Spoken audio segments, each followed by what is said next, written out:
All right, I'm Bill on with Competitive Outcomes. I'm gonna teach you how to sling and unsling for competition color guard with Springfield 1903. I do this a little bit different, geared toward competition than the Army manual writes for M16 or M4, because this lacks the pistol grip to really get the hook in there. So I'm gonna cradle it instead, I'll get there. I'm gonna start right shoulder arms, already here. Command is gonna be sling arms. I teach this in 19 counts. First, I'm gonna pull it down to port arms. 1, 2. I'm gonna clap it mostly to keep rhythm. I've gotta get it 45 degrees over my body, into my hip. I wanna go over my right shoe because my feet are already at 45 degrees. Drive it into my hip bone, take my right hand, cradle it like it's a baby. So my forearm is under the rifle here. Thumbs down with the left hand, grabbing the sling here. I'm gonna grab the end of the tail, punch straight forward, arm parallel, top of the hand, even with the top of the shoulder.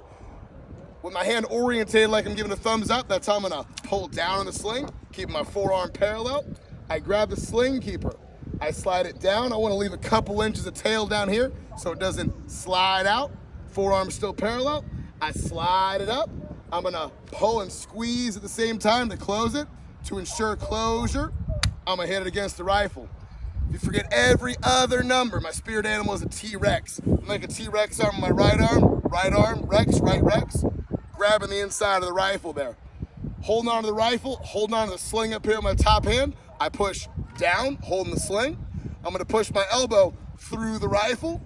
Both my hands will slide, skin to skin.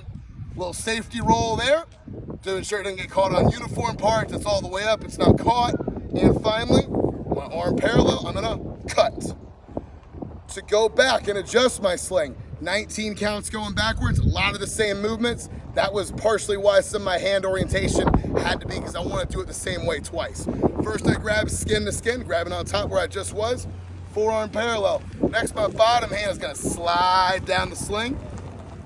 I'm gonna take my top hand, stir the big pot. Bottom hand's gonna pull the rifle up. So first I grab skin to skin, I dip the rifle down, all right? Slide my hand down, pull the rifle off my shoulder. That's how I clear the elbow. Finish a port. Take my left hand now, clap it over. I try to keep my hand on the metal so I don't pinch myself. I'm gonna drive it into my hip bone. Cradle the baby, thumbs down so I can grab that little bit of tail. I use my other fingers as kind of an insurance policy. Forearm stand parallel. I punch straight forward, that's gonna be on 10. Top of the hand, top of the shoulder to ensure it's parallel. With my hand orientated like I'm giving a thumbs up, that's how I want to pull down so I can keep my forearm parallel. Grasp the sling keeper. I slide it down somewhere in the middle of the plate down here. Doesn't have to be exactly specific, but it's got to move to help stay in count, whether that's an inch or 4 inches. Keep it in count, slide it somewhere on the plate toward the middle. Squeeze and pull, same time. Hit it against the rifle to ensure closure. Top hand's gonna hold the rifle. I'm gonna pull it back across my body to port. I'll clap, stay in rhythm. Hands coming down to right shoulder. Drive it into right shoulder. Finally, I'm gonna cut. And that was 19 counts.